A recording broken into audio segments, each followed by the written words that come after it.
अगर आपने कोई प्लॉट खरीदा है या कोई ज़मीन खरीदी है, जिस पर आप अपना घर बनाना चाहते हैं या मकान वगैरह बना कर के बेचना चाहते हैं, आपकी ज़मीन की जो रजिस्ट्री है, उसमें आवासी लिखा हुआ है या आपने जो ज़मीन खरीदी है, उसका 143 कराया हुआ है या धारा 80 कराया हुआ है या आपने ज़मीन खरीदने के बाद में दाखिल-खारिज करवाई और दाखिल-खारिज करवाने के बाद में आपने उस ज़मीन को 143 या धारा 80 करवा लिया और आपको लगता है कि यह ज़मीन मेरी आवासी हो गई, इस पर हम घर वगैरह बना सकते हैं और इस पर मेरा नक्शा पास हो जाएगा अगर मैं चाहूँगा और इस पर अब किसी भी तरीके की कोई समस्या नहीं है, यह ज़मीन पूरी तरीके से आवासी है, रजिस्ट्री में आवासी लिखा है तो आवासी है, तो अब यहाँ पर हम घर वगैरह बना सकते हैं।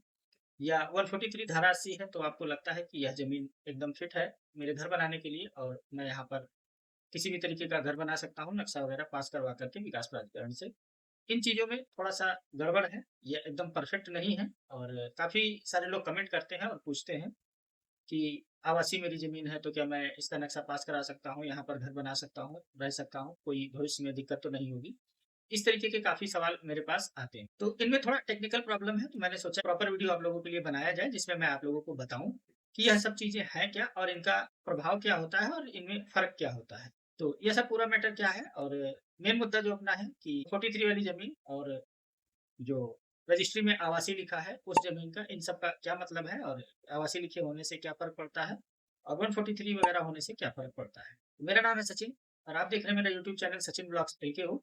अगर आप मेरे चैनल पर नए हैं तो चैनल को सब्सक्राइब कर लीजिए और वीडियो को लाइक करना एकदम ना भूलें क्योंकि मैं आप लोगों के लिए इस तरीके के हेल्पफुल कंटेंट हमेशा बनाता रहता हूँ, जिसमें मैं आप लोगों को बहुत ही आसान भाषा में यह सब जानकारी देता हूँ कि यह सब तीन तिकड़म क्या है और इसको आप कैसे समझें और अगर आपको कोई भी काम ज़मीन जायदाद से संबंधित करना है या कोई ज़मीन खरीदनी है तो आपको किस तरीके से आगे का काम करना चाहिए जिससे आप फ्रॉड से भी बच सकें और जो आप डील करें वह एकदम सही रहे, परफेक्ट रहे, आपको आने वाले भविष्य में किसी भी तरीके की कोई समस्या ना हो। तो देर न करते हुए चलते हैं हम अपने टॉपिक की तरफ जिसमें पहले नंबर पर हम कवर करेंगे कि आपने अगर कोई रजिस्ट्री कराई है और रजिस्ट्री में आवासी लिख कर के रजिस्ट्री की गई है, तो क्या वह ज़मीन आवासी है, वह प्लॉट आवासी है, आप उस पर घर बना सकते हैं या नहीं बना सकते हैं?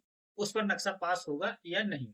तो देखिए अगर आपने कोई प्लॉट खरीदा है, मान लीजिए किसी व्यक्ति की ज़मीन है, चाहे कोई किसान है या कोई कंपनी है जिसने एक 10 बीघे, 5 बीघे, 2 बीघे, 100 बीघे कुछ भी अमाउंट में ज़मीन उन्होंने खरीदी और ज़मीन खरीदने के बाद में उन्होंने एक मैप बनाया, लेआउट बनाया और उसमें प्लॉट वगैरह काट दिए, रोड काट दी और पार्क वगैरह बना दिया और सब कुछ दिखा दिया कि भाई यह ज़मीन है और यह दाखिल खारिज वाली ज़मीन है और यह आवासी ज़मीन है, हम आपको यहाँ पर प्लॉट दे रहे हैं।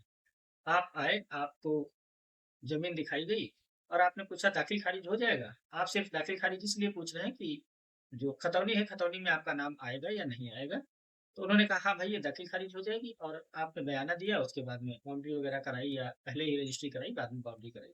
तो जब आपकी रजिस्ट्री की गई, तो रजिस्ट्री में यह लिखा गया कि यह फला-फला खसरा नंबर में फला-फला प्लॉट और ये आवासी प्लॉट, एक किता आवासी प्लॉट जिसका ये क्षेत्रफल है, जिसकी ये चौहद्दी है और ये क्रेता है, ये विक्रेता है, ये सब लिख करके रजिस्ट्री की जाती है। तो वहाँ पर आवासी लिख करके रजिस्ट्री करते हैं, आवासी भूखंड का लिख देते हैं या आवासी प्लॉट लिख देते हैं। तो देखिए वहाँ पर आवासी लिखने भर से आपकी ज़मीन आवासी नहीं होती है। वह ज़मीन कृषि भूमि का ही एक टुकड़ा है। आवासी लिखा होने का या लिखने का मकसद ये है कि आप जो वहाँ पर स्टाम्प ड्यूटी पे कर रहे हैं, वह स्क्वायर मीटर में रजिस्ट्री करा करके आवासी की आप स्टाम्प ड्यूटी वहाँ पर पे कर रहे हैं।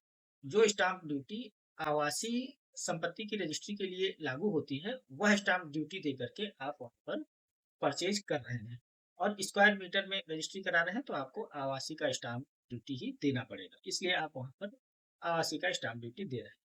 यही अगर आप पूरे खेत की रजिस्ट्री कराएँ या 4-6 बिसवा की रजिस्ट्री कराएँ तो आप उसको हेक्टेयर में भी रजिस्ट्री करा सकते हैं तो आपकी स्टाम्प ड्यूटी कम हो जाएगी। उसमें 3 डीड बनती हैं, जब आप खेत वाली ज़मीन की रजिस्ट्री कराते हैं तो उसमें 3 डीड बनती हैं और यह जब किसी स्क्वायर मीटर में प्लॉट वगैरह की रजिस्ट्री कराते हैं तो 2 डीड बनती हैं।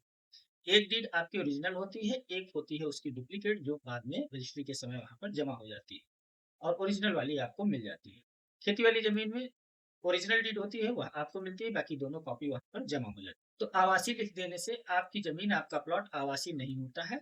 आवासी कराने के लिए और आवासी होने के लिए अलग प्रक्रिया है, जो मैं आपको वीडियो में आगे बताने वाला हूँ। तो अगर आपने अभी तक चैनल को सब्सक्राइब नहीं किया है, तो चैनल को सब्सक्राइब ज़रूर कर लें और वीडियो को लाइक करना बिल्कुल भी ना भूलें। तो यह अपना टॉपिक यहाँ पर क्लियर हो गया कि अगर आपकी रजिस्ट्री में आवासी लिखा हुआ है, आवासी मेंशन है, तो वह आपकी ज़मीन आवासी नहीं मानी जाती है। वह सिर्फ़ आपने स्टाम्प ड्यूटी आवासी की दी है, इसलिए वहाँ पर आवासी लिखा है और वहाँ पर आवासी गतिविधियाँ हैं, इसलिए आपको आवासी की स्टाम्प ड्यूटी चुकानी पड़ेगी। या यूँ कह लें कि आपने छोटी रजिस्ट्री कराई है, तो आपको आवासी की स्टाम्प ड्यूटी चुकानी पड़ेगी। फिर आता है, अगर आपकी ज़मीन 143 है या धारा 80, तो क्या आपकी ज़मीन आवासी हो गई या उसमें भी अभी किसी भी तरीके की कोई दिक्कत है? तो यहाँ पर देखिए, मैं आपको बता दूं, जो 143 है और जो धारा 80 है, यूपी के अंदर एक ही चीज है। पहले इसको 143 के नाम से जाना जाता था, अभी इसको धारा 80 के नाम से जानते हैं। 43 और धारा 80 एक ही चीज है, इसमें कोई अंतर नहीं है। अब धारा 80 के नाम से जाना जाता है। अब यहाँ पर बात आती है कि अगर आपने कोई जमीन 143 या धारा 80 वाली खरीदी है, तो क्या वह जमीन आवासी है या नहीं, उस पे नक्शा पास होगा या नहीं। तो देखिए, अगर आपने 143 और धारा 80 वाली कोई जमीन खरीदी है या अपनी जमीन को 140 या धारा 80 करवा लिया है, तो वह आपकी जमीन जो रेवेन्यू डिपार्टमेंट है, राजस्व विभाग, उसके हिसाब से अब खेती वाली जमीन वह नहीं बची। वह जमीन अब खेती के लिए वहां पर दर्ज नहीं है, राजस्व के रिकॉर्ड में वह खेती वाली जमीन नहीं बची। उस जमीन पर आप खेती छोड़ करके, बागवानी छोड़ करके, खेती छोड़ करके या खेती की श्रेणी में जो चीजें आती हैं उनको छोड़ करके कोई भी काम कर सकते हैं। इसकी छूट आपको राजस्व विभाग की तरफ से दे दी गई है। और अगर चकबंदी वगैरह होती है, तो आपकी वह जमीन इधर उधर नहीं होगी, वह वहीं पर बनी रहेगी। तो 143 और धारा 80 कराने का मतलब यह है कि राजस्व विभाग से आपको हरी झंडी मिल गई कि अब आप इस जमीन पर कोई भी काम कर सकते हैं बगैर किसी हमारी परमिशन के। अब बात आती है, क्या ऐसी जमीन पर नक्शा पास हो जाएगा घर बनाने के लिए या नहीं। एक चीज इसमें छूट रही है, मैं जोड़ देता हूँ कि आपने जब 143 वाली रजिस्ट्री कराई, 143 वाली रजिस्ट्री कराएंगे, धारा 80 वाली जमीन की रजिस्ट्री कराएंगे, तो यहाँ पर भी स्टाम्प ड्यूटी आपको आवासी का ही देना पड़ेगा। और स्टाम्प ड्यूटी आपने जो दाखिल खारिज वाली जमीन में प्लॉट खरीदा था और इसमें जो प्लॉट खरीदेंगे उसकी सेम ही लगेगी, कोई अंतर नहीं आएगा।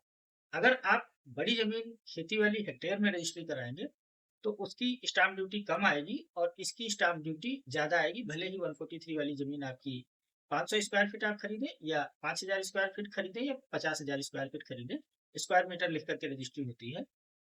इसमें स्टाम्प ड्यूटी की कोई छूट नहीं मिलती है, इसमें आपको वही आवासीय वाला स्टाम्प देना पड़ेगा धारा 80 और 143 वाले में।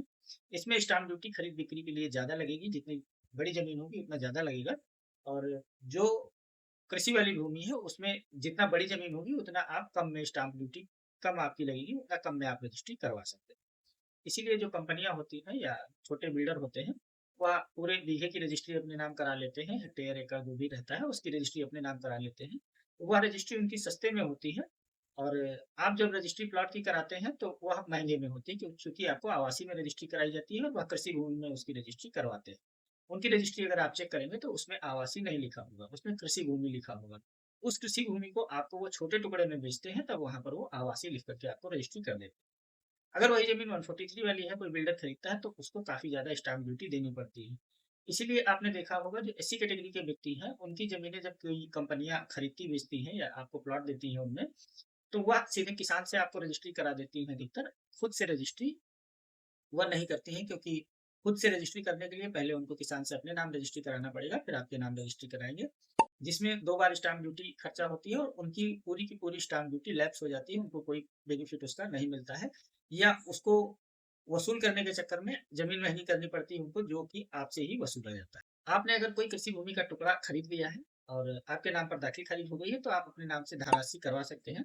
और धारा 80 करवाने के बाद अगर आपको लगता है कि यहाँ पर नक्शा पास हो जाएगा, तो इस चीज को आप समझ लीजिए, अगर आपकी जमीन, आपका प्लॉट किसी मास्टर प्लान एरिया के अंदर है, जैसे कि लखनऊ है, लखनऊ विकास प्राधिकरण है, उसका मास्टर प्लान है, अभी जो 2031 का मास्टर प्लान लागू है, तो उस मास्टर प्लान क्षेत्र के अंदर आपकी जमीन है, और चाहे आपने उसका धारा 80 खुद से करवाया है या आपने धारा 80 143 वाली जमीन कहीं से खरीदी, तो वह जमीन आपकी राजस्व विभाग में, जैसे कि मैंने आपको पहले बताया, राजस्व विभाग के रिकॉर्ड में आवासी है। लेकिन वह जमीन जो विकास प्राधिकरण का मास्टर प्लान है उसमें आवासी है या नहीं है, यह देखना पड़ेगा। उसमें अगर आवासी है तभी राजस्व विभाग वाला आवासी कोई काम करेगा, अन्यथा कोई मतलब नहीं। अगर आप धारा 80 का आदेश देखेंगे तो उसमें नीचे साफ साफ मेंशन होता है कि यह जो आदेश किया गया है धारा 80 करने का, यह केवल राजस्व की दृष्टि से, यानी वह जमीन आपकी राजस्व से मुक्त कर दी गई है, लेकिन इस पर किसी भी तरीके का निर्माण कार्य लखनऊ विकास प्राधिकरण है या जो आपका प्राधिकरण है, उसकी जो महायोजना वहाँ पर चल रही है, जो मास्टर प्लान लागू है, उसके अनुरूप ही इस पर किसी भी तरीके का विकास कार्य किया जा सके। यह चेतावनी भी उसमें दी गई होती है। यह काफ़ी लोग इग्नोर करते हैं, इसको नहीं ध्यान देते हैं। तो अगर आपने अपनी ज़मीन का 143 धारा 80 करा लिया है या आपकी ज़मीन 143 धारा 80 वाली है, तो उस ज़मीन का मास्टर प्लान में लैंड यूज़ रेज़िडेंशियल होना बहुत ज़रूरी है, तभी आप वहाँ पर नक्शा वगैरह पास करा पाएँ। किसी विकास प्राधिकरण के क्षेत्र के अंदर आपकी ज़मीन है और आपको नक्शा पास कराना है, तो उसकी अलग नियम शर्तें हैं। मास्टर प्लान में आपकी ज़मीन का लैंड यूज़ रेज़िडेंशियल होना चाहिए, अगर आप घर का नक्शा पास कराना चाहते हैं या किसी फैक्ट्री वगैरह का कराना चाहते हैं, तो कमर्शियल लैंड यूज़ होना चाहिए। मास्टर प्लान में तमाम अलग-अलग तरीके के लैंड यूज़ होते हैं, अलग-अलग तरह की ज़मीनों के लिए और आपकी ज़मीन किसी मास्टर प्लान के अंदर होती है, आपको नहीं पता चलता है कि हमारी ज़मीन का लैंड यूज़ क्या है या जो टाउन एंड कंट्री प्लानिंग है, मास्टर प्लान बनाता है, फिर उसको विकास प्राधिकरण लागू करता है। हमारी ज़मीन का क्या लैंड यूज़ रखते हैं, ये आप लोगों को पता नहीं चलता है, लेकिन यह पहले ही तय किया जा चुका होता है और तय करने के बाद में मास्टर प्लान को दिखाया जाता है, पब्लिक के लिए शो किया जाता है और वहाँ पर आप लोगों से आपत्तियाँ माँगी जाती हैं, लेकिन प्रचार-प्रसार प्रॉपर रूप से ना होने के कारण लोगों को पता ही नहीं चलता है कि हमारी ज़मीन का मास्टर प्लान तय कर दिया गया है और हमको जाकर के देखना है या उसपे आपत्ति वगैरह करना है। तो अगर आपकी ज़मीन का मास्टर प्लान में लैंड यूज़ रेज़िडेंशियल है और आपकी ज़मीन 143 धारा 80 है या आपकी ज़मीन आवासीय है, उससे मास्टर प्लान को कोई लेना-देना नहीं है, जो मास्टर प्लान में लैंड यूज़ होगा, उसी के तहत आप वहाँ पर काम कर पाएँगे।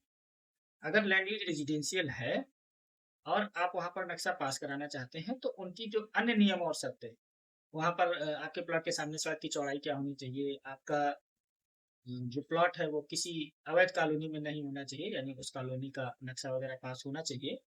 तमाम बिल्डिंग बायलॉज और तमाम सारे नियम हैं, वह किसी अन्य वीडियो में मैं आपसे डिस्कस करूँगा। तो वो नियम कायदे कानून अलग हैं, उन नियम कायदे कानून के तहत जब आपकी ज़मीन फिट बैठेगी, तब आपकी ज़मीन का नक्शा वहाँ पर पास होगा घर बनाने के लिए या किसी और काम को करने के लिए। तो यहाँ पर 2 चीज़ें आपकी क्लियर हो गई कि अगर आपने रजिस्ट्री कराई है, कोई ज़मीन खरीदी है, उसमें आवासी लिखा है, तो वह आवासी है या नहीं है। अगर 143 और धारा सी वाली ज़मीन खरीदी है, तो वह आवासी है और कहाँ पर है, उसकी वैल्यू कितनी है। तो जो 143 और धारा सी वाली ज़मीन है, उसकी वैल्यू राजस्व विभाग में है और राजस्व विभाग के नियम अनुसार आपकी ज़मीन कोई भी काम करने के लिए, मकान या घर बनाने के लिए या कोई फैक्ट्री वगैरह लगाने के लिए या खेती से भिन्न कोई काम करने के लिए उपयुक्त है राजस्व विभाग की तरफ से। और जब मास्टर प्लान में भी आपका वही लैंड यूज़ मैच करेगा, तो आप वहाँ पर वो काम कर सकते हैं, बशर्ते उनकी और जो शर्तें हैं, वह वहाँ पर पूरी होनी चाहिए। तो 2 टॉपिक ये बहुत शॉर्टकट में मैंने बताए हैं और बहुत आराम से मैंने समझाया है, हो सकता है आपको समझ में आ गया हो। अगर आप आपके कोई सवाल हो, तो आप कमेंट करके बता सकते हैं। तो सिर्फ़ धारा 80, 143 और आवासी होने भर से आपकी ज़मीन का, आपके मकान का नक्शा पास नहीं होना है और ना ही यह एकदम वैध हो जाता है। इस चीज़ को मैंने इस वीडियो में एक्सप्लेन किया है। वीडियो अगर अच्छा लगे तो वीडियो को लाइक करें और चैनल को सब्सक्राइब करें। अगर आपके किसी भी तरीके के कोई कमेंट है, तो आप कमेंट करके मुझसे पूछ सकते हैं। मिलते हैं आपसे किसी अगले वीडियो में, तब तक के लिए नमस्कार।